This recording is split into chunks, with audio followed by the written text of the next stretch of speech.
Добрий день всім. Свобода починає живу трансляцію з прес-конференції претендента на кандидата у президенти Республіки Білорусь Валерія Цапкали. Ми знаходимося у готелі Вікторія Олімп. І літерально през кілька хвилин почнеться прес-конференція. Зараз я поставлю мікрофон на стол, щоб вам було все добре чувати.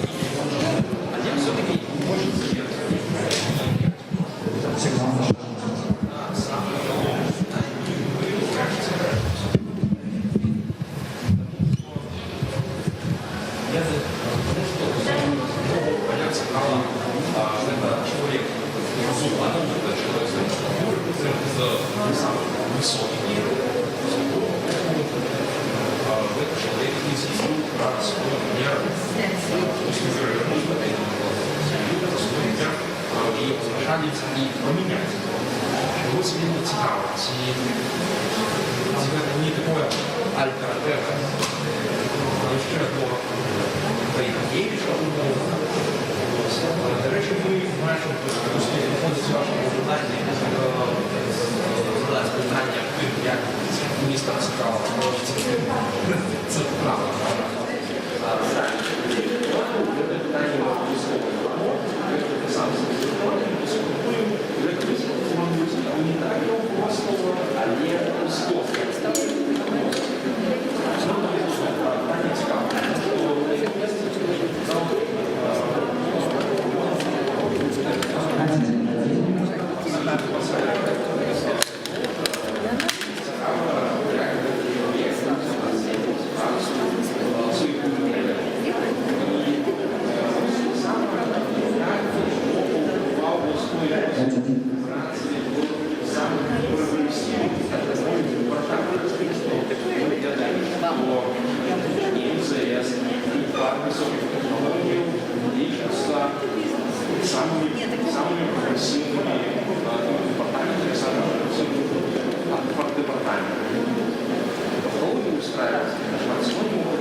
Доброе утро, коллеги.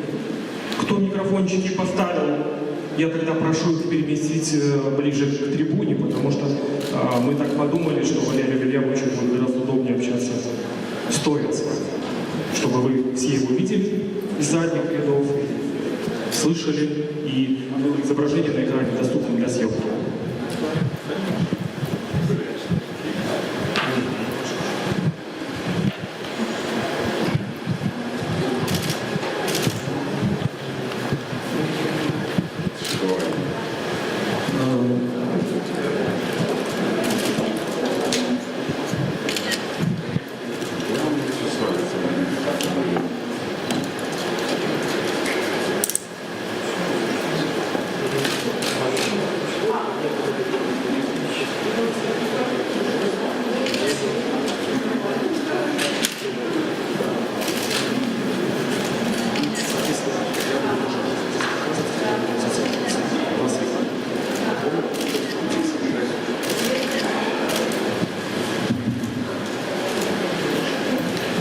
Дамы и господа, всех, кто там еще я вижу на входе, прошу перемещаться ближе к нам, присаживаться, располагаться удобнее для работы.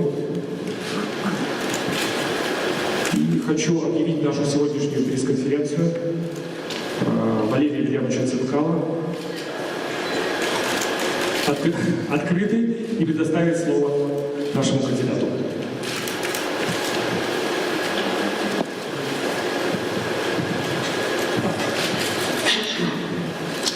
Доброе утро, уважаемые дамы и господа. Доброе утро, друзья. Доброе утро, представители средств массовой информации. У нас здесь, в этом зале прекрасном, уже был где-то года полтора опыт. Я выступал, рассказывал про стартапы, рассказывал про инновации. Но сейчас у нас, естественно, другая тема нашей встречи сегодня. Вы знаете о том, что в Республике Беларусь начался политический процесс, активный политический процесс, который называется президентские выборы. И президентские выборы, естественно, являются вершиной политического процесса в любой стране, и Республика Беларусь не является исключением. Вчера Центральная избирательная комиссия зарегистрировала нашу инициативную группу в составе 884 человек под номером 7. И в самое ближайшее время, с завтрашнего дня, мы начинаем процедуру сбора подписей. Почему я решил пойти в эту политическую кампанию? Дело в том, что последние 10 лет я имел возможность наблюдать о том, как бурно развивается мир. Последние 10 лет мы видели о том, как растет экономика Соединенных Штатов. За 10 лет ВВП США из 14 триллионов долларов вырос до 21 триллиона долларов. За последние 10 лет мы видели, как растет экономика стран Евросоюза.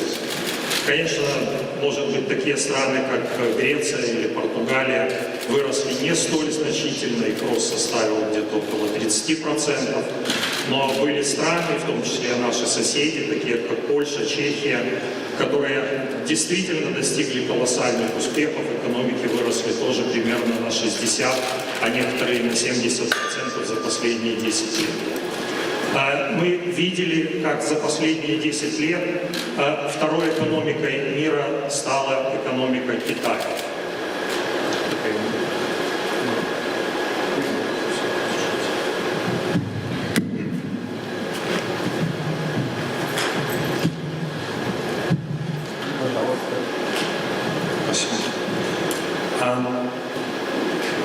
Валовый внутренний продукт Китайской Народной Республики за 10 лет вырос, вдумайтесь, на 270%. 10 лет назад средняя зарплата в КНР была $300. В 2019 году средняя зарплата КНР составляет $800. Есть у них самая бедная провинция Хайнань. Так вот, в самой бедной провинции КНР средняя зарплата составляет $240. Я уже не говорю за все это время экономики таких стран, как Сингапура, Малайзии, Кореи и ряда других стран. Что касается Республики Беларусь, то у нас ВВП не только не увеличился, но даже и несколько упал. С 60 миллиардов долларов до 59 миллиардов долларов.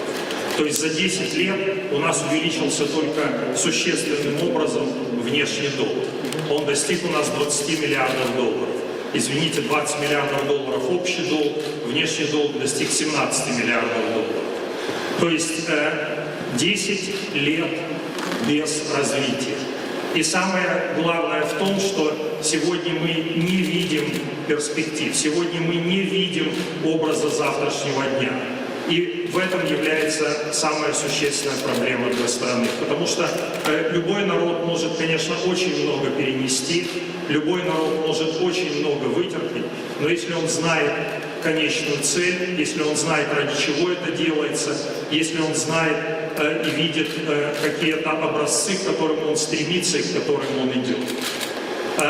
Лет 25 назад Республика Беларусь имела, пожалуй, самый серьезный потенциал среди всех стран бывшего Советского Союза и даже среди стран Центральной и Восточной Европы. 25 лет назад наши шансы примерно оценивались как Германской Демократической Республики, территории бывшей ГДР и Чехия. У нас примерно были сравнимы ВВП на душу населения.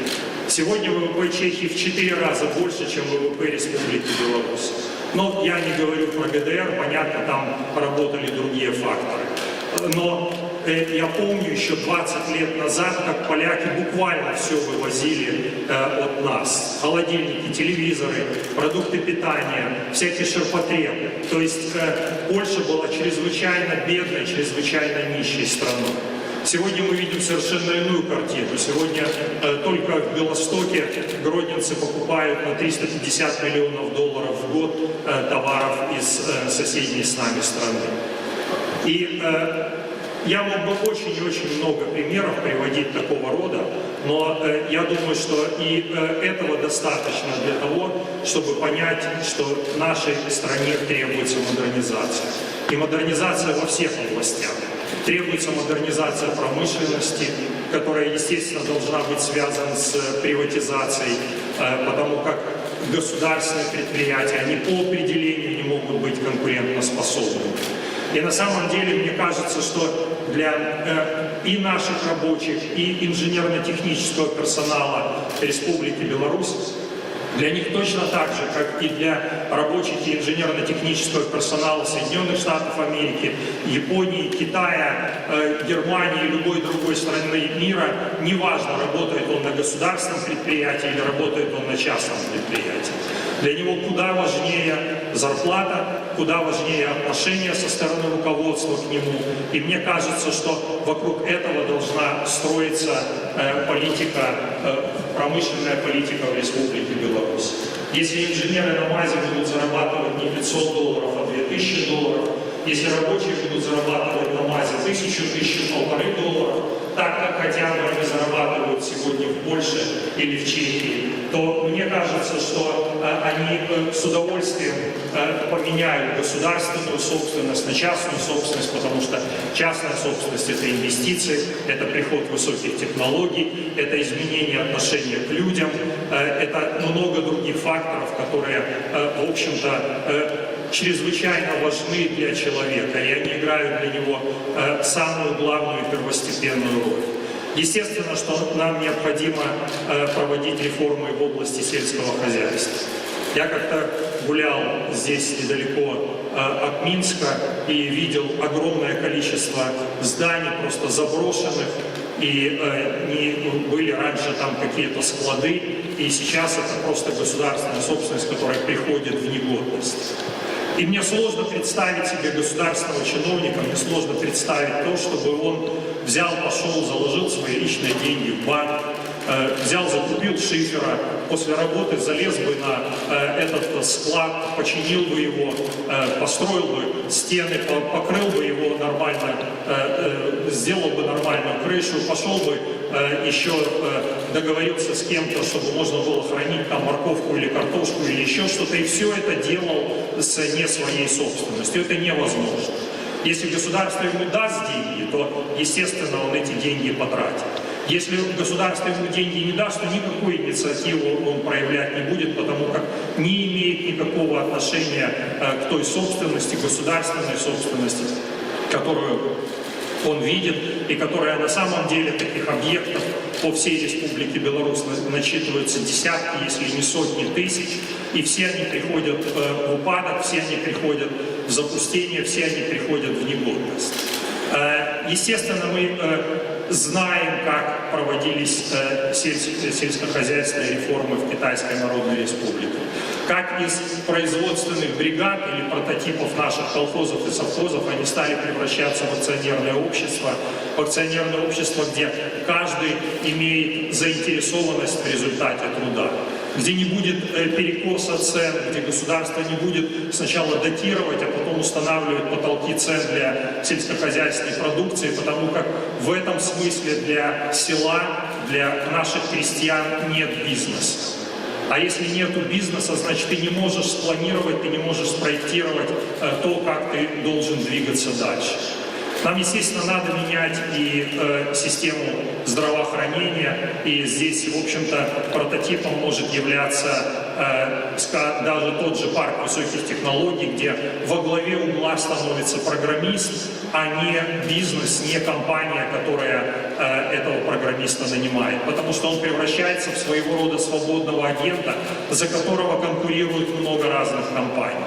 Я думаю, что в системе здравоохранения должно быть много разных, в том числе и частных компаний, частных медицинских центров, которые будут конкурировать за этих врачей, и где профессия врача станет настолько же престижной, как и профессия программиста.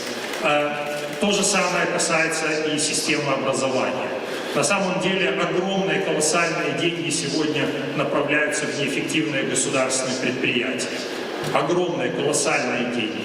Но мы должны понимать, что лучше бы эти деньги направить в систему образования, чтобы наши врачи, чтобы наши педагоги получали достойные зарплаты.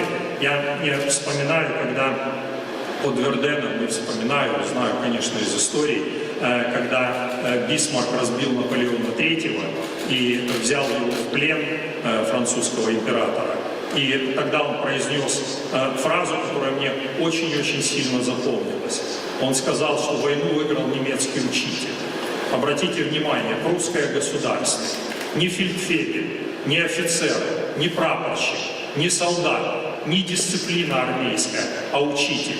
Вокруг учителя должна строиться вся будущая экономическая политика, потому что мы видим о том, что образованный человек, обладающий знаниями, он способен совершить гораздо большие чудеса, чем государство, которое направляет деньги в целлюлозный комбинат, которое направляет деньги в деревообработку, которое направляет деньги в строительство цементных комбинатов и так далее. Направим лучше эти деньги в школы, направим лучше эти деньги учителям. И на самом деле, действительно, образованный человек, он способен делать чудеса. И весь опыт исторический, начиная от Фордов, от Джон Диров, начиная от Microsoft, Oracle, Apple и другие, Google, Facebook и прочее, ничего не делало государство. За всем этим стоят просто творческие, предприимчивые, образованные люди. На самом деле, конечно, можно говорить о многом и, естественно, о том, что мы должны в конечном счете рассматривать государство по-другому. Потому что мы видели государство до пандемии как государство, которое приходило к бизнесу И на пороге у каждой, пожалуй, компании, у каждого предприятия в Республике Беларусь, оно за свою историю видело очень и очень много проверяющих. Они наказывают, они штрафуют, они взыскивают, они еще накладывают различного рода взыскания. И в результате, когда оказалась проблема с пандемией, мы вдруг этого государства не увидели. Мы не увидели, как работает удаленная система образования, потому что когда дети вынужденно оказались на каникулах, когда им начали продлевать каникулы, у нас, мы, имея унифицированные стандарты в области математики, физики, других общеобразовательных предметов, оказалось вдруг, что у нас нет элементарных онлайн-курсов, чтобы дети могли из дома учиться. У нас для детей оказалось, что даже передач нету по телевидению, которые бы рассказывали детям, лучшие преподаватели, рассказывали бы детям предметы математики, физики и так далее. У нас оказалось, что вдруг нету дистанционного консультирования пациентов, когда вот действительно это здорово, мы специально всех так расположили в этом зале, чтобы было 1,5 метра дистанция, потому как мы понимаем, что есть социальная ответственность, что несмотря на то, что мы в этом зале, никто из нас не видит вирусов, но мы понимаем, что даже несмотря на это, мы должны вести себя ответственно, мы должны находиться на правильной социальной дистанции. И самым серьезным источником распространения на сегодняшний день являются больницы, в которых, естественно, очень много людей приходят больных COVID-19. И у нас вдруг оказалось, что нет дистанционного консультирования наших людей в случае, если у него, скажем, какие-то есть симптомы ковида, для того, чтобы он не шел в поликлинику в общую, или даже если у него просто обычное респираторное или иное заболевание. У нас оказалось, что у нас нет телемедицины. Понимаете, почему я обо всем этом говорю? Кризис – это не только опасность. Когда-то в свое время, наверное, где-то в 20-х годах прошлого века, активно модернизировался Китай. И китайские лингвисты, филологи, они пытались иероглифами каким-то образом выразить те понятия, которые приходили с Запада, и эти понятия пытались представить в виде своих иероглифов. Вот одно из таких понятий, неизвестных для Китая, оказалось понятие «кризис». И очень долго они изучали проблему, очень долго они изучали этот процесс, и они решили выразить его 2 иероглифами. Один – опасность, другой – возможность. Кризис, да, это действительно опасность, но кризис – это одновременно и возможность. Для многих стран мира, для многих элит это возможность продемонстрировать, что деньги, которые платим мы, которые платит налогоплательщик в виде подоходного налога, деньги, которые платят предприятия, это не просто деньги, которые выбрасываются на различные парады, спортивно-массовые мероприятия и еще неизвестно на какие другие вещи. А что эти деньги, они при необходимости будут направлены обязательно на помощь людям. Они направляются людям, и смотрите, во всех европейских странах мира люди, которые оказались в вынужденном карантине, они получали заработную плату. Да, пусть не в полном объеме, где-то 70%, где-то 80%, где-то 90%, но они получали заработную плату. Компании получают помощь, то есть те деньги, которые платили предприятия, те деньги, которые платили ресторанный бизнес, сфера услуг, парикмахерские и так далее, они тоже начинают получать в первую очередь помощь государства, потому что это те отрасли, которые оказались под самым сильным воздействием со стороны этого кризиса. Посмотрите, как продемонстрировал возможности свои Китай. Там пенсионерам и другим пожилым людям, да и вообще всем на самом деле в провинции Ухань доставляли продукты питания, специальные службы. Там специальные службы обрабатывали не только общественные места, они обрабатывали лифты, они обрабатывали все дома, они обрабатывали парки, даже парки, они чистили дороги. Вы посмотрите эти кадры, как работал Китай. Смотрите, огромная страна за 1,5 месяца смогла полностью локализовать этот кризис, и огромное огромная страна, уже более 2 месяцев у них нет ни одной смерти от COVID-19. Это же потрясающе. И они продемонстрировали высокую организованность, они продемонстрировали высокую дисциплину, они продемонстрировали высокую ответственность. И самое главное, что они продемонстрировали, что для них ценность представляет каждый человек. Каждый человек, несмотря на то, болеет ли он хроническими заболеваниями, не болеет, какого возраста он является. Я видел, как 104-летняя бабушка, естественно, видел по телевидению, выписывалась из госпиталя в Ухане, и как радовались все врачи, как радовались все родственники, то, что даже очень пожилые и очень больные люди, и государство сражается за этих людей. Я одно время очень тесно общался с руководителем свободной экономической зоны Джавса, это в Дубае, и он мне рассказал одну историю, которая действительно меня очень сильно тронула. Он говорит, что у нас каждый гражданин Объединенных Арабских Эмиратов имеет свою долю в тех национальных активах, в основных национальных активах, которые существуют в этой стране. И эти деньги, да, ты не можешь их потратить, там, скажем, пропив или использовав его на какие-то непонятные цели. У тебя есть совершенно четкие, совершенно определенные цели, на которые ты можешь их потратить. Ты можешь построить за эти деньги себе дом, ты можешь построить, ты можешь получить за эти деньги образование, неважно в любой точке земного шара. Ты можешь получить лучшее здравоохранение в любой точке земного шара. Но да, есть, конечно, направления, на которые ты не можешь их потратить. Но так вот, у него заболела мама. Маме было 80 лет, она заболела раком. Государство за свой счет отправляет ее в госпиталь Великобритании в Кромвеле. Она проходит химиотерапию, она проходит курс интенсивной терапии от этой болезни, возвращается назад. Проходит год, ей стало хуже. Ее повторно государство отправляет в этот же госпиталь. Она еще раз проходит там курс интенсивной терапии, она еще раз там проходит курс лечения, она возвращается назад и живет еще 3 года. Да, государство боролось за больного пожилого человека.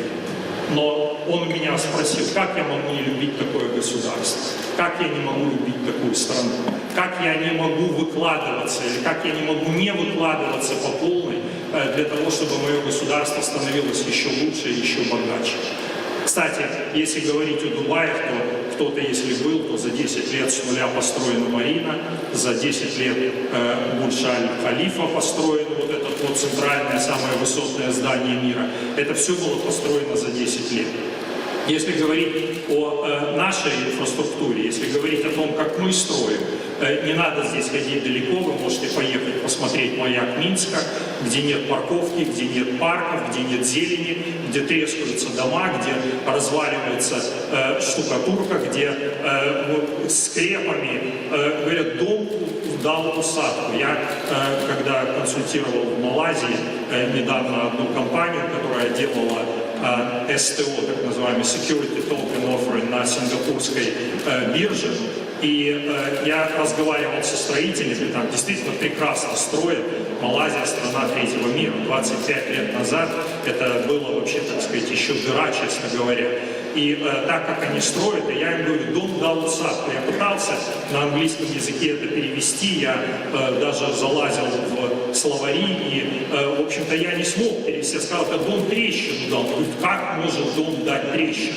Как может дом дать усадку? Как может образоваться трещина в дороге? Им это в голову не укладывается. Я вот иногда смотрю на наши дороги, как строят наши строители, и меня удивляет. Я думаю, послушайте, неужели вы пропустили? Ведь в газетах наверняка писалось в 1870 году о том, что в Англии, в 1870 году, о том, что в Англии придумали дренаж, придумали делать дороги под определенным наклоном, чтобы вода туда уходила, и чтобы дороги никогда не давали трещин, ну или, по крайней мере, не чаще, чем 1 раз в 50 лет. Мы ремонтируем дороги каждый год. В чем смысл модернизации? В чем смысл будет программы, которой я буду, естественно, всех вас знакомить? Смысл модернизации заключается в том, что мы заимствуем самые успешные мировые образцы. В первую очередь нам надо признаться о том, что кто-то в каких-то вопросах что-то делает лучше нас. Мы так начинали развивать IT-индустрию в Беларуси. Мы сразу же с самого начала, с самого старта признались, что есть технологии, которые существуют в Соединенных Штатах Америки, есть технологии, которые существуют в Европе, во Франции. Очень сильная была школа мобильного программирования. Мы пригласили тогда одну компанию, которая пришла и создала у нас школу для программирования на мобильных телефонах. Компания тогда называлась Abaxi. Естественно, что наши люди, наши молодые люди, они такие же способные, такие же талантливые, такие же креативные, как американцы, немцы, французы, англичане, японцы и другие успешные народы Земли. И мы учились очень быстро. И уже буквально через 5 лет у нас начали учиться другие страны, входящие в Содружество независимых государств. А еще через какое-то время уже корейцы, японцы, американцы, чехи, немцы, они уже хотели приехать в компании резиденты БВТ для того, чтобы учиться у нас. И я думаю, что мы также должны действовать в других областях. Мы должны учиться у шведов, которые находятся, скажем, в тех же климатических условиях, что и мы, или у финнов, как надо строить дороги, так, чтобы эти дороги не трескались, так, чтобы можно было построить один раз и навсегда. Мы должны учиться у итальянских и французских архитекторов, как строить так здания, чтобы они были эстетически красивые, чтобы они вписывались в современные стандарты и по парковке, и по жилью, и по другим параметрам, и по наличию парковых зон. И мы должны этому учиться и поверить, что через 5 лет у наших уже архитекторов будут уже учиться другие, как хорошо и правильно строить. Ведь именно так начинал Сингапур. Они учились у архитекторов Италии, они учились у архитекторов Японии, а сейчас сингапурцы сами строят практически по всему миру. И нет другого пути для Беларуси, с моей точки зрения, кроме пути модернизации.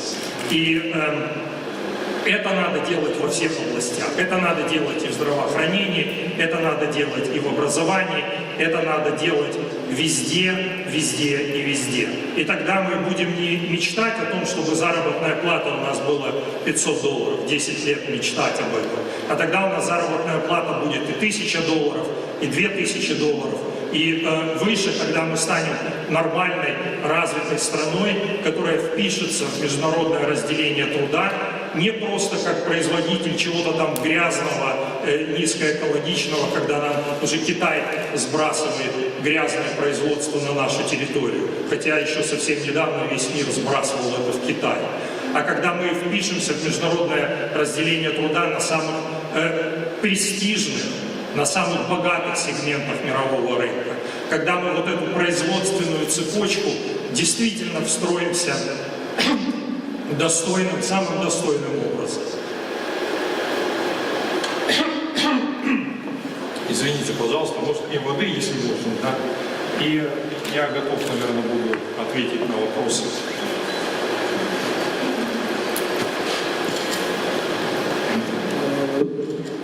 Да, коллеги, пока работаем в режиме одно издание, один вопрос.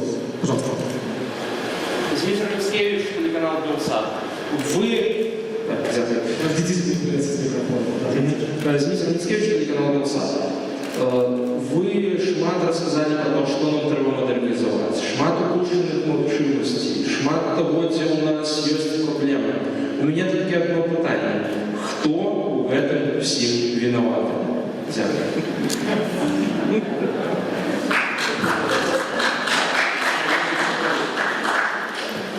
Знаете, классический вопрос русских революционеров заключался в том, кто виноват и что делает. Вот. Я на самом деле не хотел бы сейчас оборачиваться в историю. И если и смотреть в историю, хотя я на самом деле по своей профессии основной, я дипломат, а для дипломата знание истории, всемирной истории Это просто вещь совершенно необходимая. Вот. Но если оборачиваться в историю, я хотел бы все-таки смотреть туда и изучать, и вернее пытаться применить опыт тех стран, которые смогли за исторически ничтожный период времени выбраться или вырваться из третьего мира в первый, которые смогли достичь колоссальных успехов, и все эти инструменты, они известны. Я их очень внимательно изучал, и это было и предметом не только моего профессионального интереса, но это было и предметом моего личного интереса. Вы очень скоро с этим совсем ознакомитесь, со всеми конкретными шагами во всех без исключения областях. И как нам стать собственниками. И рассмотрим и земельный вопрос, рассмотрим промышленность, рассмотрим, как сделать так, чтобы наше чиновничество было непосредственно заинтересовано в том, чтобы зарабатывали граждане республики, чтобы зарабатывал много бизнес, потому что я считаю, что зарплаты у чиновников должны быть напрямую связаны от эффективности работы белорусских предприятий, непосредственно связаны от той зарплаты, которую мы получаем. Если мы эту связь сделаем, как ее сделали в Сингапуре, который для меня в этом плане является одним из самых интересных опытов, хоть он часто и критикуется за то, что там чиновники, может быть, получают слишком много, но они рассматривают государство, они вдруг посмотрели на государство не как на аппарат подавления, не как на аппарат принуждения. Они вдруг посмотрели на государство как корпорация, которая оказывает услуги гражданам и которая оказывает услуги бизнесу. И когда ты переворачиваешь вот это сознание, когда ты переворачиваешь представление о государстве, когда государство говорит о том, что я здесь, чтобы помочь, хотя это я хочу сейчас отвлечься, это было действительно, когда Рональд Рейган в свое время баллотировался на пост президента, он произнес одну фразу, я, может быть, попытаюсь ее сейчас вспомнить. Он сказал, что существует 11 самых опасных слов в мире. I'm here from the government and I'm here to help you. То есть я здесь представляю правительство, и я здесь пришел, чтобы вам помочь. На самом деле это как бы роль государства как ночного сторожа, которая вообще не вмешивается в бизнес, которая дает бизнесу работать, и только если вдруг оно видит сигналы, и сигналы эти вполне отчетливы, то только тогда оно вмешивается. Вот обратите внимание, что у нас очень сильно наказывается бизнес, если он не уплатил налоги. В развитых странах мира это, как правило, является предметом переговоров, и если ты не уплатил налоги, то ты потом их уплатишь и уплатишь штраф. Но самое большое преступление на Западе, когда ты обманываешь доверившихся тебе людей. Когда ты берешь, собираешь с людей деньги и говоришь, что я их там инвестирую в какие-то, скажем, консервативные активы, допустим, там, строительство бизнес-центров, строительство здания в центре Нью-Йорка, а сам их потратил на какие-то другие цели, которые никак не связаны с бизнес-инвестированием. Вот это на Западе является самым большим преступлением. Когда не обман государства, или вернее даже не обман государства, не уплата ему налоги, а когда ты у доверившихся тех людей собрал деньги, которые, может быть, кто-то откладывал себе на пенсию, может быть, кто-то откладывал себе на какую-то операцию, вдруг он принял решение инвестировать в тебя, а ты у него их украл, вот это вот является самым большим преступлением. Так вот, государство, как ночной сторож, оно вмешивается только в таких случаях в деятельность бизнеса. Но есть еще один опыт, когда государство является помощником бизнеса. И этот опыт был в Сингапуре, этот опыт, мы сейчас знаем, существует в Китайской Народной Республике, в Корее, во многих других странах Юго-Восточной Азии, которые, объединив вместе усилия государства и бизнеса, они смогли вырваться на мировые рынки, и они смогли достичь колоссальных успехов. И в то время, когда мы стоим на месте, они в это время демонстрируют по 270% роста валового внутреннего продукта. Так виноват. Давайте смотреть в будущее, давайте не смотреть в прошлое. Давайте смотреть о том, как нам преобразовать страну, потому что если даже мы ответим на этот вопрос... Зачем искать виновных? Нет, если мы даже ответим на этот вопрос, он нам все равно не даст ключа к тому, куда двигаться дальше и что делать. Представляйте, пожалуйста, коллеги. Если Александр Радосов в 1994 году вы працевали в команде кандидата в президенты Александра Чуть-чуть громче. Александра Григорьевича Лукашенко. Вчера, как можно так сказать, все-таки шмат годов, то были близко до этого. Зараз хочу, що Адреса критикують політику дійного керівника України, вирішення політики. Коли ви розчарували Олександра Григорьовича Лукашенка, яким образом? Но я вам хочу напомнить, действительно, 94 год, действительно огромное желание белорусского общества было к переменам. Было огромное желание каким-то образом изменить в то время господствующую политическую элиту и, по крайней мере, поменять курс. И в то время действительно мы ассоциировали движение вперед Беларуси с нынешним президентом, с Александром Лукашенко. Была очень сильная команда, был и Виктор Гончар, и Александр Федута, и Дмитрий Булахов, и Юрий Захаренко. Очень много было достойных людей. Анатолий Лебедько, которого я тоже уважаю за свою принципиальную позицию. И другие. Я не буду, так сказать, сейчас перечислять все имена, которые тогда работали в команде и которые хотели перемен. Но вы должны понимать о том, что тогда была Конституция, которая предусматривала 10 лет нахождения у власти. Это нормальный срок, это нормальная практика. За 10 лет можно сделать очень много. И я это тоже понимал.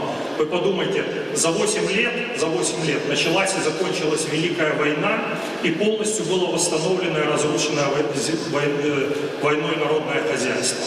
Всего лишь за 8 лет. То есть это тот период, за который можно сделать колоссально много. Эта эпоха целая прошла. Еще раз вдумайтесь, 4 года началась и закончилась Великая война, и 4 года полностью восстановлено разрушенное войной хозяйство. То есть 10 лет это большой период времени. За 10 лет можно много сделать. И в то время он был действительно близок, он был близок моей бабушке, потому что он знал, сколько от свиноматки должно родиться поросят. Он был близок тем, кто еще выходцем был из деревень, потому что он понимал, сколько, скажем, курей должен покрывать петух. Он знал, сколько центнеров силоса можно изготовить на одном гектаре. И это на самом деле было близко, это очень импонировало. Понимаете, но я думаю, что надо уже давно уходить от традиционных сельских укладов. Мы целое правительство меняем. Посмотрите, прошлое правительство, оно поменялось из-за того, что покосилась стена у коровника там, или у свинарника, и не была отремонтирована крыша. Здесь на самом деле, мне кажется, что систему надо менять, потому что это наверняка не единичный случай. Наверняка во всей Республике Беларусь коровы не ходят под музыку, их не поят пивом и не делают, значит, им массажи, там, как это делают где-нибудь в Швейцарии там, или в Японии. Да? Я думаю, что это является, в принципе, стандартной ситуацией для всей Республики Беларусь. Но будущее это не в этом. Будущее не в сельских укладах. Их надо тоже модернизировать. Должно быть фермерское хозяйство, должен быть хозяин на земле, должна быть заинтересованность человека в результатах своего труда. Не должно быть никакого контроля над ценами, над продуктами питания. Возможно, даже и система налогообложения должна быть такая, там, как делают в Китае, десятину забрал в виде продуктов, направил ее в школы, в больницы, куда-то еще. И возможно, чтобы не было заговора там между производителями какой-то продукции. Возможно, государство что-то там, яблоки или что, которое взято в виде натурального налога, должно вбрасывать в торговые сети для того, чтобы сбивать цены. Но в любом случае это должно делаться экономическими методами. Одним из моих кумиров и тогда, и сейчас, наверное, является Джордж Вашингтон. И даже не из-за того, что он там выиграл гражданскую войну в США. или, извините, не гражданскую, войну за независимость США. И не то, что он явился одним из авторов Конституции. Это, безусловно, огромное его достижение. А то, что он через 7 лет после того, как он был президентом, он имел возможность баллотироваться еще на один срок, и к нему пришла огромная делегация из представителей Конгресса и Сената США. Ни одного альтернативного кандидата не было, ни одного альтернативного кандидата не было. Они его умоляли, они его просили: выдвинься еще на один срок президентом Соединенных Штатов Америки. Он отказался, он сказал, что я свою миссию выполнил, моя миссия сделана, Соединенные Штаты стали независимыми, есть Конституция, есть права человека. И вот за этот шаг я его уважаю больше всего. Даже не за военные действия, где он привлекал нашего с вами земляка Тадеуша Костюшка, который, в общем-то, инженеры, смотрите, тогда даже не воины играли роль, не полководцы, не генералы, а Костюшка, которому памятник стоит прямо на площадке перед Белым домом, потому что он правильно строил фортификационные сооружения, он понимал значение инженерных сооружений в любой войне. И в этом смысле я просто считаю, что нам надо перевернуть вот ту часть истории и не говорить, кто там с кем был, много кто с кем был. Понимаете, это первое. Второе, Беларусь небольшая страна. Мне очень тоже симпатичен опыт Швеции. Я сам специалист был по Северной Европе изначально, вот, хотя и финский язык изучал, не шведский, но мы изучали все страны Скандинавии. И в Швеции, когда в 17 году произошло вот это вот столкновение между белыми и красными, условно говоря, и пролилась первая кровь, тогда они сказали: стоп, мы одна страна, мы одна нация, мы не должны решать силовым образом никакие вопросы. Мы все вопросы должны решать за столом переговоров. Поэтому нет у нас и не должно быть в Беларуси, мое абсолютное убеждение, ни врагов, не делить на врагов и друзей, не делить на белых и красных, не делить на власть и оппозицию. Мы должны говорить о том, что мы одна страна, один народ, и мы должны вести дискуссию по всем принципиальным вопросам. А кто с кем был, какая разница, кто с кем был?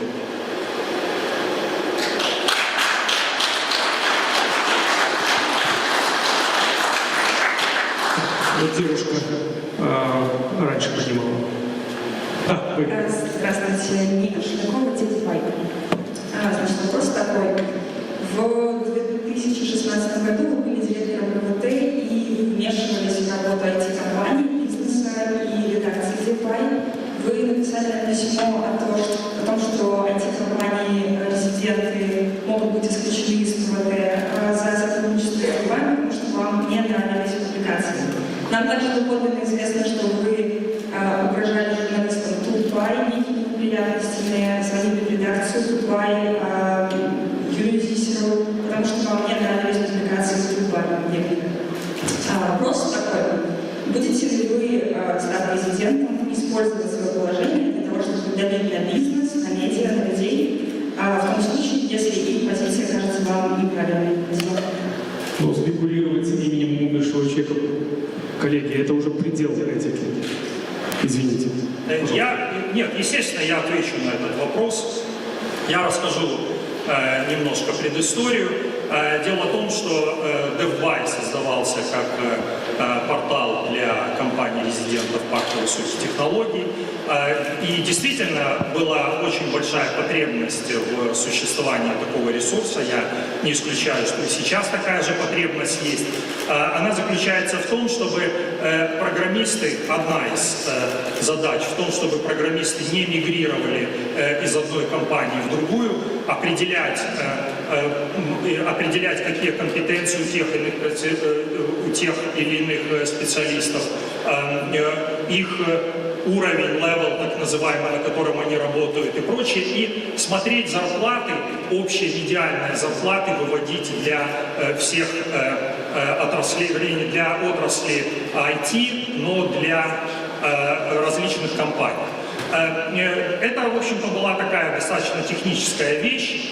И, естественно, что очень здорово, что DevBuy освещал о появлении новых стартапов, о проектах, которые делают компании наши за рубеж, и о компетенциях. Допустим, вот эти вот компании, они работают в сфере финансовых компетенций, эти компании работают, скажем, в страховой области, эти компании в области системы управления предприятием. То есть это все было очень и очень полезно.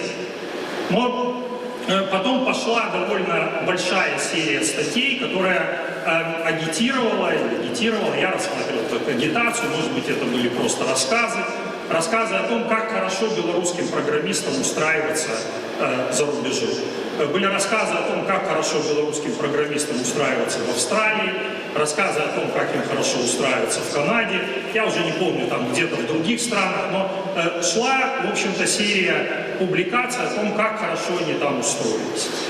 Я, в общем-то, просто спросил мнение у наших компаний, насколько это коррелирует, так сказать, с их политикой. Потому что основная цель парка высоких технологий заключалась в том, чтобы удержать специалистов. Ведь смотрите, до создания ПВТ весь факультет прикладной математики, он просто садился на поезд и уезжал там, или на самолет, и уезжали на Запад в полном составе. Это была внешняя миграция. Была и внутренняя миграция, когда мне Сергей Левтеев, это один из руководителей IBA, рассказывал, как они снимали с крыш программистов, которые, в общем-то, не могли внутри найти работу внутри Республики Беларусь, и кто-то торговал джинсами на Динамо, кто-то турецкими или китайскими, кто-то ремонтировал крыши и так далее. То есть я тогда посчитал, никакого давления на DevBuy не было, а действительно я поговорил с основными спонсорами наших компаний, я сказал, ребята, вот смотрите, вот такая редакционная политика. Да? Извините, Подождите, я отвечу на вопрос. Насколько эта редакционная политика соответствует, значит, вашим как бы устремлениям, желаниям здесь удержать наших людей. И это нормальная практика, понимаете? Это нормальный, в принципе, в мире. Вот давайте себе смоделируем ситуацию. Есть некий канал, там, CNBC.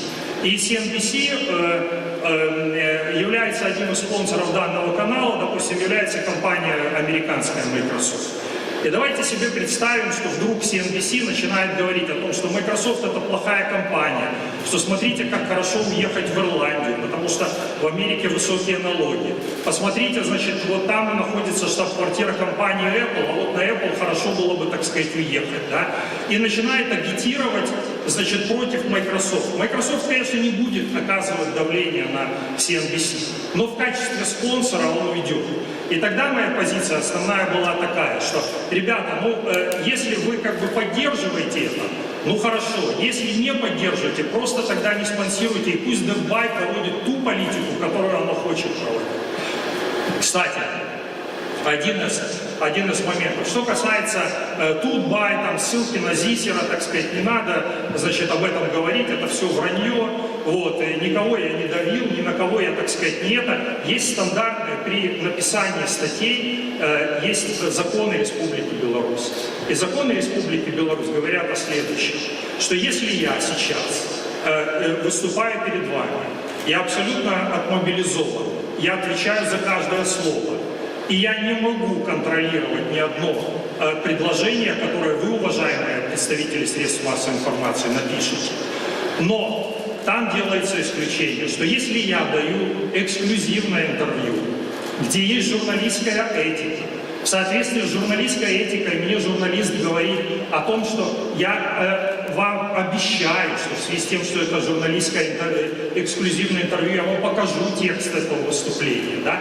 Я согласую его с вами. Да, то в этом случае я в домашних условиях, в тапочках, совершенно расслабленный, не задумываясь за каждое слово, о котором я говорю, я веду просто беседу, зная, что я потом эту беседу поправлю. Так вот, в законе Республики Беларусь о средствах массовой информации, равно как и в законах других стран, говорится следующее, что цензура не допускается средств массовой информации, за исключением случаев, когда речь идет об эксклюзивном интервью. Посмотрите, пожалуйста, потому что дальше идет Гражданский кодекс Республики Беларусь.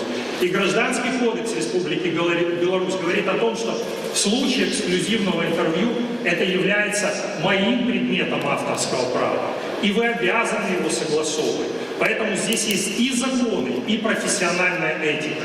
И если вы считаете, что как бы вам не надо ни законами, ни профессиональной этикой руководствоваться, ну, тогда, соответственно, мы с вами и будем выстраивать отношения. Но что касается свободы средств массовой информации, это абсолютный абсурд. Да? У меня никогда не было, и когда я даже возглавлял партию высоких технологий, я не был государственным служащим, у меня не был статус государственного служащего. Я был обычным директором, был руководителем ПВТ в статусе обычного гражданина нашей страны. И никакого давления чиновничего я оказывать не мог в принципе по определению. Есть один интересный вопрос, наверное, на внешнеполитическую тему мы с вами сейчас перейдем. Я просто один момент скажу, что Республика Беларусь 25 лет пытается вступить во Всемирную торговую организацию. Неудачно. То есть переговоры все заходят в тупик, и я думаю, что если мы не поменяем нашу политику, то она еще 25 лет будет и дальше вступать во Всемирную торговую организацию. Значит, почему надо вступить в ВТО? В ВТО надо вступить потому, что в отношении продукции белорусской, промышленности и сельского хозяйства могут в любой момент применяться антидемпинговые пошлины. И они включаются даже не только со стороны Соединенных Штатов Америки, не только со стороны Евросоюза, а даже Индия или Пакистан, они неоднократно включали антидемпинговые пошлины в стоимость наших товаров. Допустим, БелАЗ поставляет в Индию свои большегрузные автомобили, Индия дополнительно к пошлине, которая у нее существует на большегрузные автомобили, она включает дополнительно 30% налога. Что делает БелАЗ уже на этом рынке неконкурентоспособным по сравнению с японскими, с американскими, а сейчас уже и с китайскими производителями. Два условия, которые необходимо снять Республике Беларусь и которые мы не можем снять 25 лет для того, чтобы мы могли вступить в ВТО. Первое условие – это допуск иностранного капитала в средства массовой информации. Я публично заявляю о том, что иностранный капитал в средства массовой информации пойдет. Но в любом поле средств массовой информации, в любом поле, здесь важно не то, что какое-то средство массовой CNN не может критиковать Coca-Cola, потому что Coca-Cola является спонсором CNN. Вы это прекрасно знаете, что CNN не критикует Coca-Cola, несмотря на то, что, может, они не всегда здоровые напитки производят. Но зато их критикует Coca-Cola, критикует Fox News, потому что у них свои спонсоры. Так вот, идея свободы средств массовой информации, она заключается в том, что частный бизнес, который инвестирует в средства массовой информации, он может, не инвестировать в одно, не нравится ему DevBuy, он инвестирует в Тутбай, не нравится ему Тутбай, он инвестирует в Беларусь сегодня, не нравится ему Беларусь сегодня, он инвестирует в Народную газету, не нравится ему Народная газета, он инвестирует туда. И когда разные интересы у бизнеса, тогда и представлен разный спектр мнений. В этом основной смысл свободы средств массовой информации. Не нравится мне DevBuy, не нравятся вам спонсоры, которые вам дают деньги. Ради Бога, найдите других спонсоров и продолжайте агитировать за то, чтобы белорусские программисты уезжали. В конечном счете этим спонсорами могут быть многочисленные хантинговые агентства за рубежом. Поляки вам с удовольствием деньги дадут. Немцы дадут, они сейчас грин-карту откроют. И агитируйте, белорусы, уезжайте, смотрите, как в Германии классно. Понимаете, но тогда это не должно быть интереса со стороны белорусских компаний, резидентов ПВТ и со стороны белорусского бизнеса, потому что я считаю, что это на самом деле в определенном смысле трагедия для нас, что 40 тысяч человек у нас в Беларуси отнимается каждый год, что у нас 750 тысяч человек за 25 лет Беларусь стала меньше на территорию Могилева и Гомеля. Мне это больно, да, мне это больно. И я, так сказать, поэтому и выражал свое мнение. Я не хочу, чтобы мы еще через какое-то время у нас стало уже не 10,2 миллиона, как было в 1994 году, а стало 8,2 миллиона. Я этого не хочу. Если как бы вы мою личную точку зрения, но я не могу на нее повлиять в том случае, если у вас есть спонсоры хедхантинговые или рекрутерские агентства за рубежом, они вполне могут инвестировать в вас. И я в этом смысле хочу просто сказать о том, что всего лишь условия, чтобы допустить иностранцев к средствам массовой информации, пожалуйста, они и так сегодня присутствуют, никакой проблемы в этом нет. И второе условие – это допустить лоукостеры на территорию Республики Беларусь. Послушайте, сегодня гродненцы все летают из Вильнюса, брещане все летают из Варшавы, гомельчане все летают из Киева. Ну, единственное, наверное, Витебск и Могилев они летают из Минска, потому как нету ближайших там точек притяжения. Ну, или в большинстве своем летают из Минска. Но почему бы нам не пойти на этот простой шаг? Открыть лоукостеры, чтобы дешевые рейсы были из Гродно, чтобы дешевые рейсы были из Бреста, чтобы дешевые рейсы были из Гомеля. И в конце концов из Витебска тоже, чтобы не надо было проезжать такие большие расстояния, тоже открыть лоукостеры. Пусть это Визеро, Ryanair, ради бога, пусть летают. Пусть стоимость билета будет $70, чтобы полететь в Милан или в Барселону напрямую из Гродно или из Гомеля. Да? Я считаю, что и так мы этого не имеем, но по крайней мере, я имею в виду, и так не летают из Минска жители этих городов, так, по крайней мере, они хоть будут платить налоги, будет развиваться аэропортная инфраструктура, будет удобно людям, не надо будет ехать неизвестно куда, так сказать, пересекать границу. Вот. Я считаю, что если эти два незначительных препятствия мы снимем, а мы их обязательно снимем, то мы сможем вступить в ВТО, и мы откроем дорогу для белорусских товаров на мировые рынки.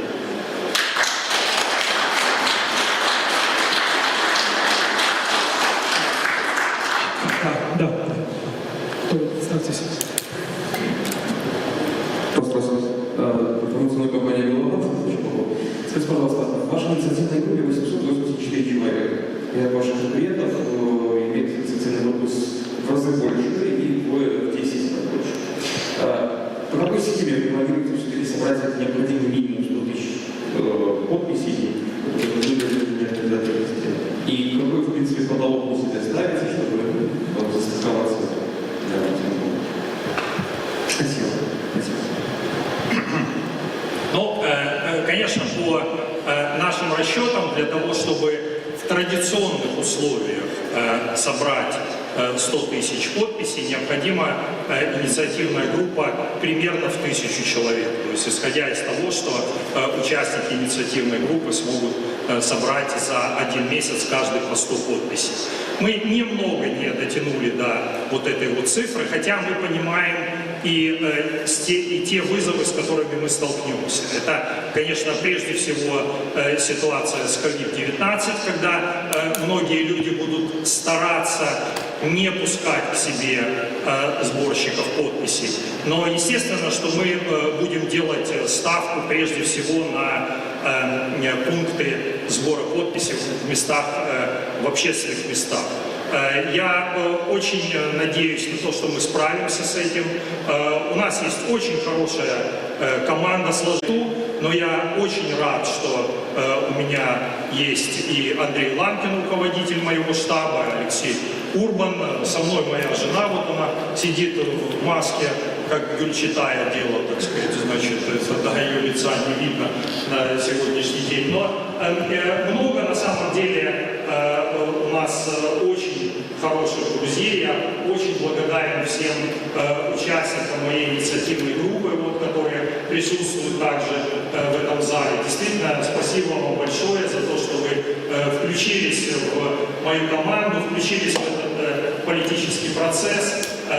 И я считаю, что мы действительно должны дать возможность белорусам показать возможность альтернативного пути развития, показать путь к богатству и процветанию, показать путь к тому, что мы можем действительно иметь хорошие, достойные зарплаты, мы можем иметь банки, которые сегодня, к сожалению, мы видим, они уничтожаются, забываются, непонятно откуда взявшимися иностранными застройщиками, ликвидируются детские площадки, за счет этого уплотняются наши внутренние И мы будем, естественно, развивать и национальные парки, систему национальных парков, чтобы было как в Европе, как в Соединенных Штатах Америки, как в Азии, чтобы люди могли и спортивные маршруты, пешком поехать, и на спортивных велосипедах, и конно-спортивные маршруты.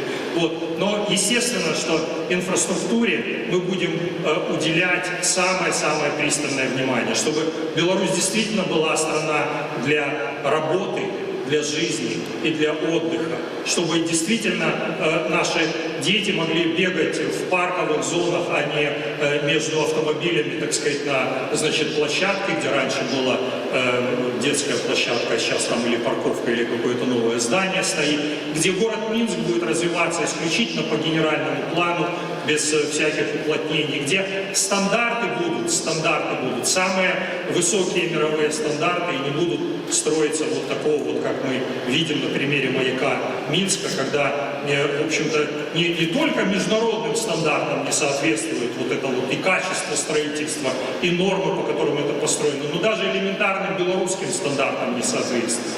Мы будем развивать нашу, естественно, строительную отрасль с привлечением лучших архитекторов, на первых порах даже, наверное, лучших компаний, которые управляют строительством, потому что я был советником правительства Грузии, я ездил в Батуми, я посмотрел, как за 10 лет вырос в Батуми прекрасные дома, построенные итальянскими, французскими архитекторами, где и парковка есть, и прекрасные парки, прекрасные детские площадки, да, где возник прекрасный город, и где стоимость 1 квадратного метра с внутренней отделкой, штукатуркой и с прекрасной кухней, значит, стоит дешевле, чем у нас стоит в маяке Минска, значит, с разрушенными, полуразрушенными стенами, где соседа можно увидеть в щель, так сказать, плохо положенных бетонных блоков.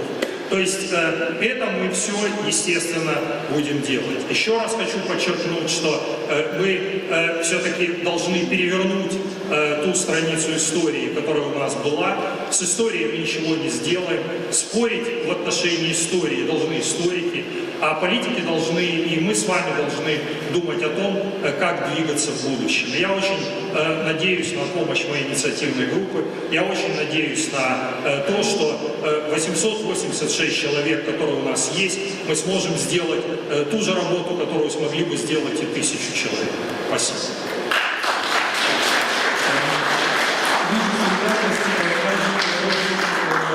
Сильные новости были. Вот эти слова региона международные чуть-чуть дали, буквально чуть-чуть. Виктор Федорович, сильные новости были. Вот я обратил внимание, наверное, и предыдущие, прошлые выборы, как-то все оставляют за кадром региона. То есть будете вы делать акцент даже в сборе корпуса? Я прощаюсь, просто напомнить, у вас сейчас было такое выступление, но вы еще даже не кандидат. Вы кандидат в кандидат.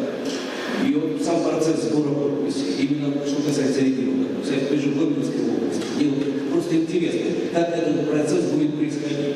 Потому что касается противопоставлений, вашим членам инициативной группы этого не избежать. Ваши люди будут собирать подписи, люди будут простые спрашивать, того же Гомеля, регионов, чем, на ваш взгляд, чем плохо отношения. Что они будут отвечать? Мы планируем, естественно, несколько поездок по всем регионам, по всем крупным районам центров. Естественно, мы не сможем закрыть маленькие города, но областные центры, крупные районные центры, у нас есть актив уже во всех областных и в большинстве крупных районных центров. Естественно, что мы с нашим штабом будем ездить, встречаться с нашим активом. И естественно, что на все вопросы, которые будут возникать в рамках нашей вот этой процедуры сбора подписей, естественно, люди должны знать, за кого они дают свои голоса. Нет, еще не дают голоса. Надо понимать, люди в настоящий момент будут давать нам возможность быть зарегистрированным в качестве кандидата в президент. Они могут дать такую же возможность и другим 14, по-моему, сегодня кандидатам, которые собрали инициативные группы, которые зарегистрированы. Я еще раз обращаюсь и представителям средств массовой информации, главное, к нашей инициативной группе в отношении того, что в беседах с людьми вы должны подчеркивать то, что голоса, не голоса, а подписи вы можете отдавать не только за меня, вы можете отдавать и за Лукашенко, и за Бабарика, и за Дмитриева, и за Конопатскую, и за других людей, которые зарегистрировали в настоящий момент инициативную группу. И чем богаче будет политический спектр, чем больше будет обмена мнениями, чем интереснее будут дискуссии, тем больше шансов, что мы сможем сформировать в конце концов национальную программу развития Беларуси. Я сегодня с уважением отношусь ко всем кандидатам. Я не критикую никого из кандидатов. Я просто буду показывать свое видение будущего Беларуси. И здесь в данном случае либо вы согласитесь с моим видением, каким она должна, какой наша страна должна быть, либо не согласитесь. Это в конечном счете является право любого человека, это является право избирателя. Право избирателя является это продолжение стабильности и неизменности курса, отсутствие развития или это движение в каком-то другом направлении. В конечном счете решать это не мне и решать это даже не вам, решать это избирателям, когда они придут на избирательное участие.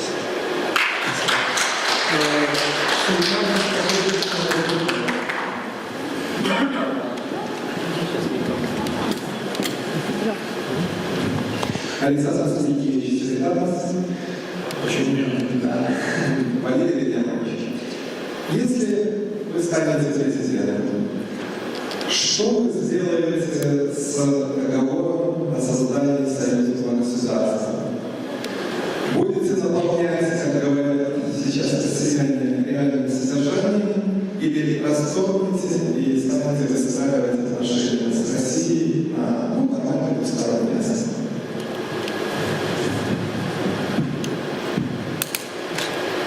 Понимаете, я закончил аспирантуру в ГИМО и в области международного права получил ученую степень кандидата юридических наук. Давно, правда, это было. Дальше я по научной линии не пошел, но римляне говорили фразу такую «pacta sunt servanda» – договоры должны соблюдаться. Мое абсолютное убеждение в том, что мы должны соблюдать все договоры, которые были подписаны Республикой Беларусь. Что касается договора о создании союзного государства, тема на самом деле очень непростая. И непростая она заключается в том, что Беларусь на протяжении 20 лет требовала от России выполнения только экономического блока. То есть там на самом деле договор состоит из двух частей. То есть касающаяся интеграции, создания общего парламента, по-моему, общего суда и так далее. И вторая часть, которая касалась экономического блока. Так вот, Россия исправно выполняла свои обязательства и давала нам дешевые цены на нефть и на газ, исходя из второй части этого блока.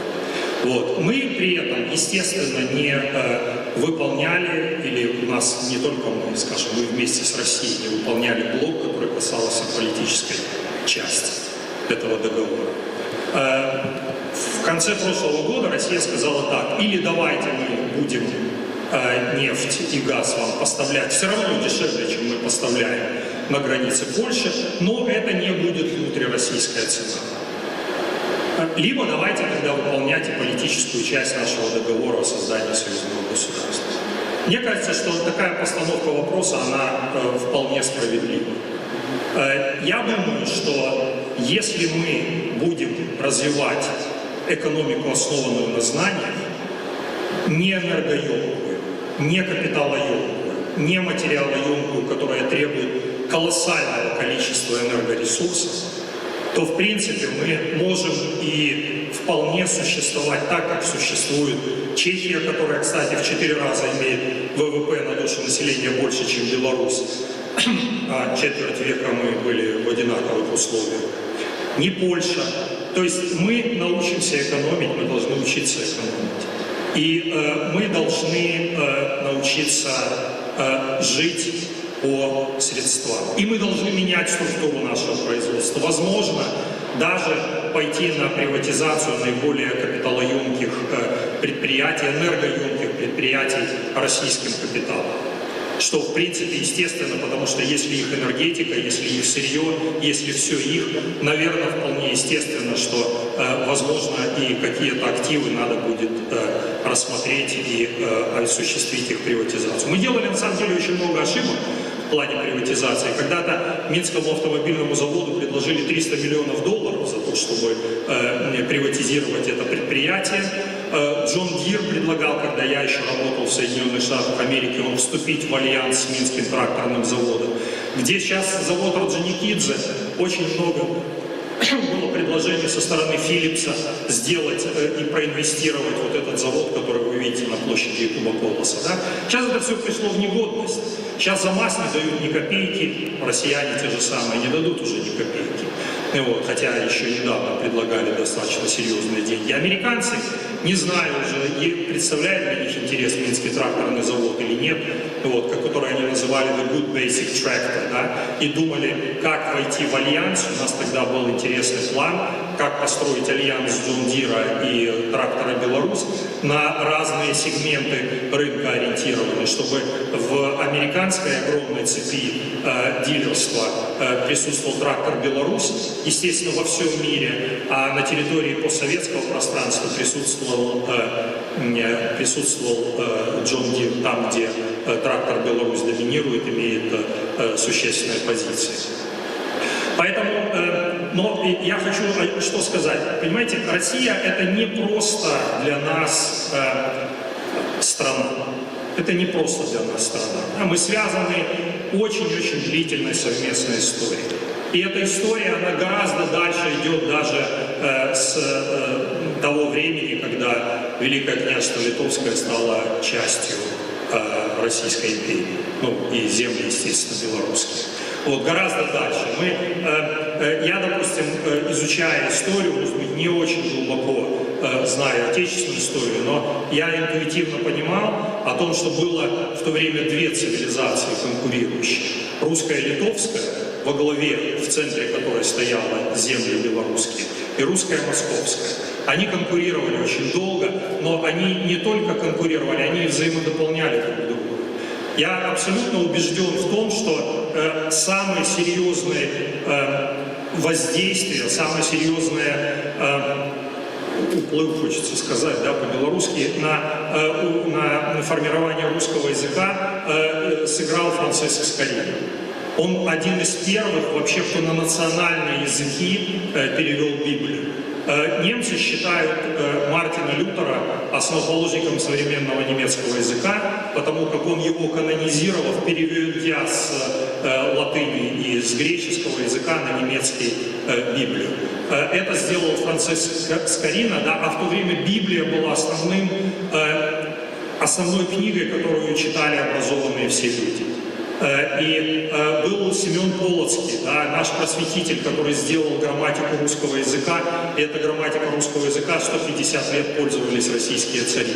То есть я убежден абсолютно в том, что мы, наши земли, белорусы, внесли более даже существенный вклад в развитие русского языка, чем внесла Московское княжество, потому что мы были на фронтлайне, мы взаимодействовали с Западом, мы находились на границе между Западом и Востоком, мы абсорбировали какие-то тренды, мы абсорбировали какие-то тенденции с Запада, мы их через себя каким-то образом пропускали и двигали его дальше в Великое княжество Московское, на Москву, туда, на Россию. Поэтому это как бы один аспект. Второй аспект важный для меня кажется, что на уровне психологических стереотипов все-таки мы не чувствуем разницу с русскими. Я сам 6 лет прожил в Москве, учился, еще раз говорю, и в ГИМО МИД СССР, и в аспирантуре, работал в Советском посольстве Финляндии, где, естественно, тоже, в общем-то, ну, как бы была такая советская, скажем, еще общность, да, как мы ее называли. Так вот, никогда, ни разу я не чувствовал на подсознательном этнопсихологическом уровне, что это чужой человек. Вот когда я хорошо знаю английский язык, поверьте, хорошо знаю английский язык, да, я очень неплохо знал финский язык, я работал переводчиком даже в самом начале своей дипломатической карьеры с русского на финский. И у меня были друзья, и финны, и американцы, но я всегда чувствовал все-таки, что это как бы представитель другой страны, представитель другого народа, представитель другой нации. С русскими, ну, равно как и с украинцами, я такого не чувствовал никогда. То есть это всегда казались мне свои люди. Поэтому я думаю, что именно вот наша культурная близость, наше многовековое взаимодействие, оно является гораздо более ценным фактором, и оно именно будет определять наши особые отношения с Россией. Но это, естественно, не говорит о том, что мы не должны возобновить обобщенную систему преференций США и возобновить режим наибольшего благоприятствования в торговле. Это, конечно, не говорит о том, что мы должны вернуться к вопросу о создании договора о партнерстве и сотрудничестве с Евросоюзом, который тоже данным временем забыли в 1994 году был подписан. Вот, и он на самом деле так и не был ратифицирован по тем или иным причинам рядом стран Евросоюза. Сейчас мы не будем к этому возвращаться. Но вы должны понимать, что и Западная Европа, и Соединенные Штаты Америки, Канада, Япония — это все страны, которые являются для нас источником инвестиций и источником новых технологий, источником новых знаний. И без хороших отношений, без нормальных партнерских отношений с этими странами нам, естественно, тоже не обойтись.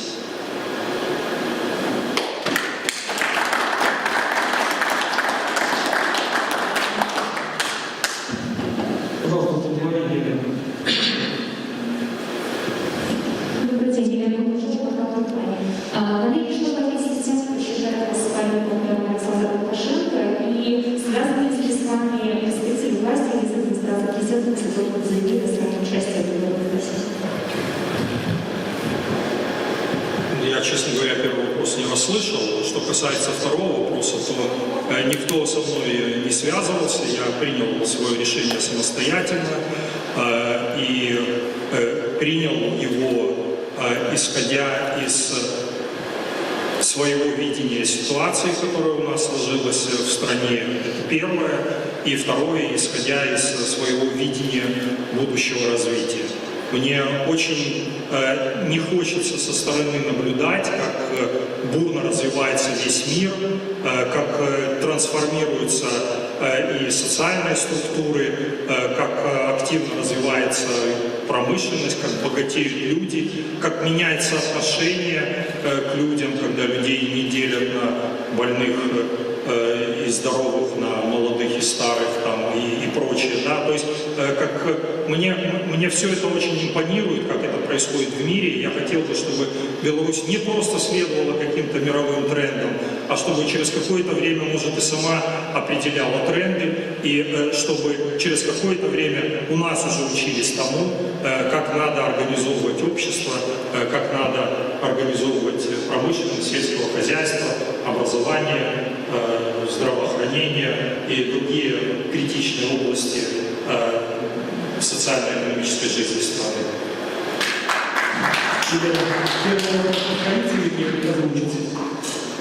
Как вы относитесь к тем заявлениям, когда вас называют спарринг-партнером? Я не очень понимаю, что такое спарринг-партнер. Я, наверное, ответил на этот вопрос. Я сказал, что я принял это решение самостоятельно, и я самостоятельно иду в этой кампании. Никто за меня подписи не собирает. Значит, не знаю, сколько моих взглядов будут придерживаться. Я не консультируюсь в отношении того, какие взгляды я излагаю. Я их излагаю от души, от сердца, то, что я выстрадал, то, что я изучал, то, что я пережил. Спасибо. Коллеги, обращаю ваше внимание, тут наше время лимитировано, поэтому 3 вопроса еще из зала, и мы перейдем к вопросам с онлайн-трансляции. Пожалуйста, представляйтесь, пожалуйста, я не вижу. Да. Роман Лук, Европейский союз для Беларуси. Скажите, я совсем является основным видом в Украине. Станица русская мова держава. Российская держава. Да, в Республике Беларусь, как и было, будет два государственных языка, белорусский и русский. И это мое принципиальное убеждение.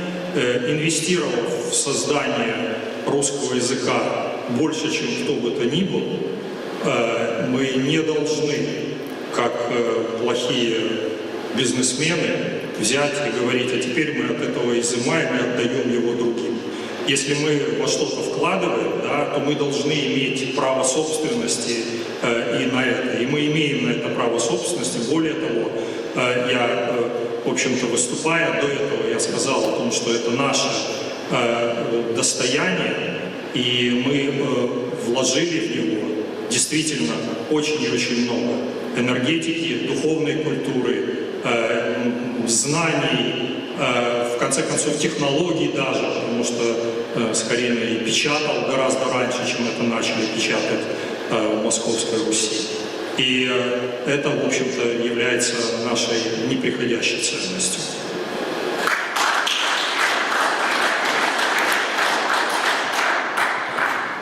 Так, еще вопросы, помню, был. Последний вопрос, да?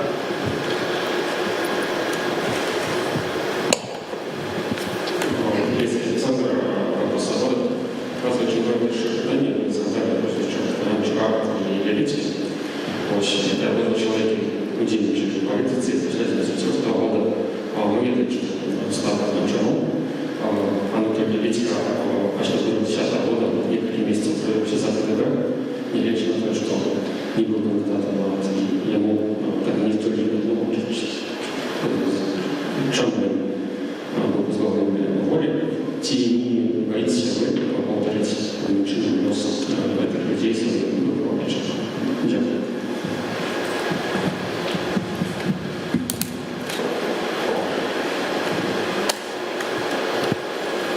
В Республике Беларусь конституционное право каждого гражданина участвовать, выдвигать себя или выдвинуть кого-то другого на должность президента Республики Беларусь.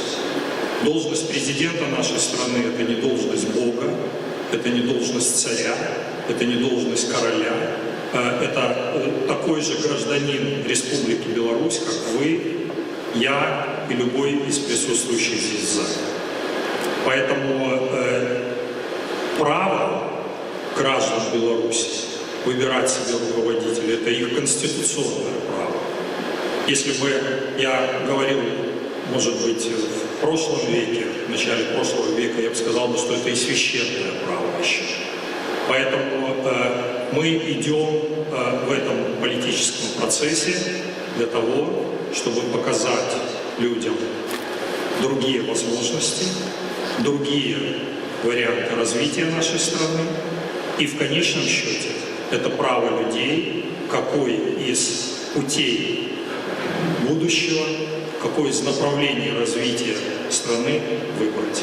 Поэтому мне кажется, что я, в общем-то, уже на этот вопрос ответил.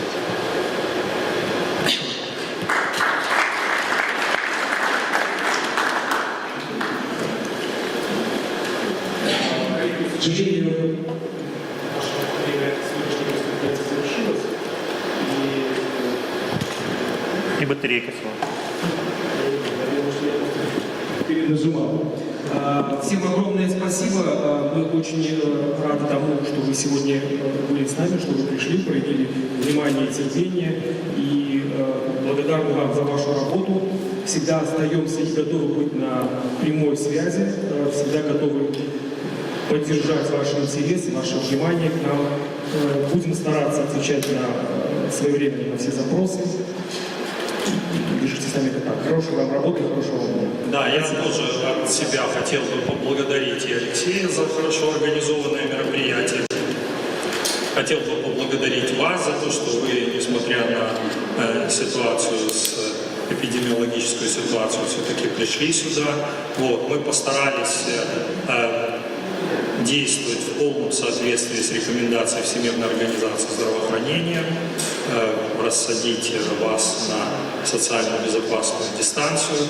Вот. Но я еще раз вас благодарю и представителей средств массовой информации, особенно свою инициативную группу, особенно свою команду, за то, что вы приехали сюда, многие приехали из регионов. И вот давайте идти дальше, давайте будем формировать для нас новый образ будущего Республики Беларусь. Спасибо.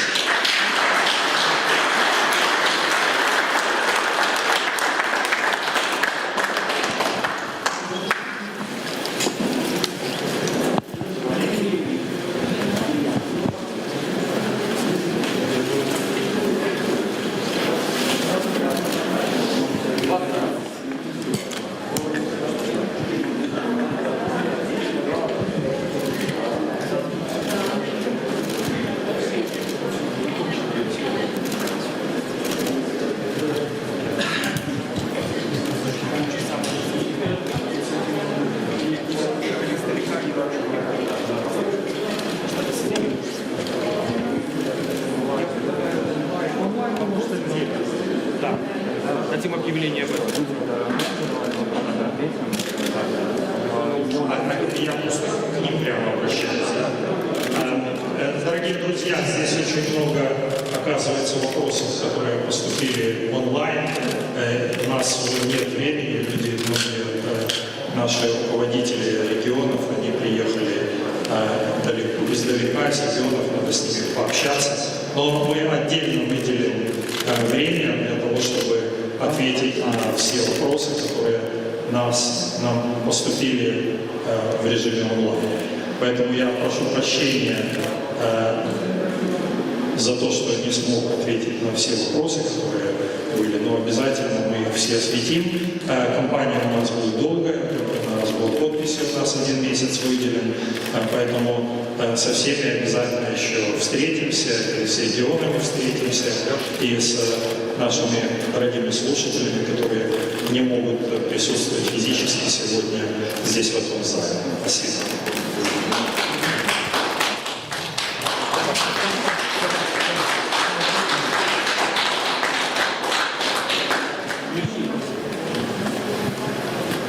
Коллеги, у меня есть несколько такой. Мы сейчас предложим чай, кофе. Пожалуйста, задержитесь, если хотите чашечку чая, что-то перекусите его. И руководители регионов, инициативной группы, я через 15 минут прошу возвращаться в зал. Коллеги, СМИ, всем хорошего дня. Пойдемте пить чай.